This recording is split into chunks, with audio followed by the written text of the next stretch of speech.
President Biden is still locked in final negotiations on his agenda to strengthen America's safety net. He promoted the plan yesterday, where in New Jersey, the state's Democratic governor is running for a second term. Tonight, he turns his attention to the Virginia governor's race, where Democrat Terry McAuliffe is in danger of losing to Republican Glenn Youngkin. Ed O'Keefe is at the White House. Ed, good morning. Hey, Nate, good morning to you. With Democrats still struggling to come up with the details of the president's social spending plan, and even as he prepares for big global meetings in Europe later this week, the president tonight has to attend to party politics because his party is locked in two competitive governor's races in usually reliably blue states. Let's give President Joe Biden a big Jersey welcome. In this year's two governor's races in New Jersey and Virginia, Republicans are hoping for upsets. So the president's headed to Virginia tonight to campaign for Democrat Terry McAuliffe.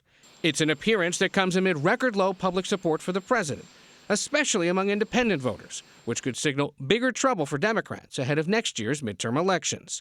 Hey, guys, That's why the president stopped by a New Jersey classroom Monday to highlight his party's plans for early childhood education. Democrats are preparing to enact about $450 billion in funding for universal pre-K and child care stipends. We'll make 2 years of high-quality preschool available to every child in America. But almost every other part of the Biden plan is still up for debate. In order to keep moderates like West Virginia Joe Manchin on board, Democrats are scaling back. And I think that we've got a good understanding of each other now, better than we've ever had. Instead of 12 weeks of paid family leave, it may be whittled down to 4. Instead of Medicare paying for all dental work, new $800 vouchers could be offered. And instead of raising income tax rates, a tax on billionaires could pay for some of those new programs. Meanwhile, activists continue to chase after another moderate Democrat, Arizona Senator Kyrsten Sinema, as they try to figure out if she's on board. What are you going to do about climate change? Next week in Glasgow could be the last chance.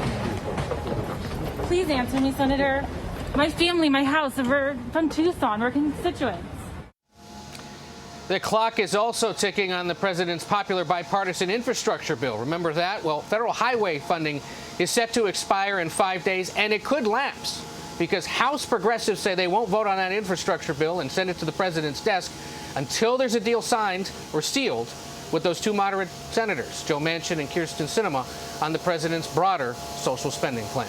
Jerika, the staring contest continues here in Washington. Exactly. I was just saying that, Ed, thank you so much.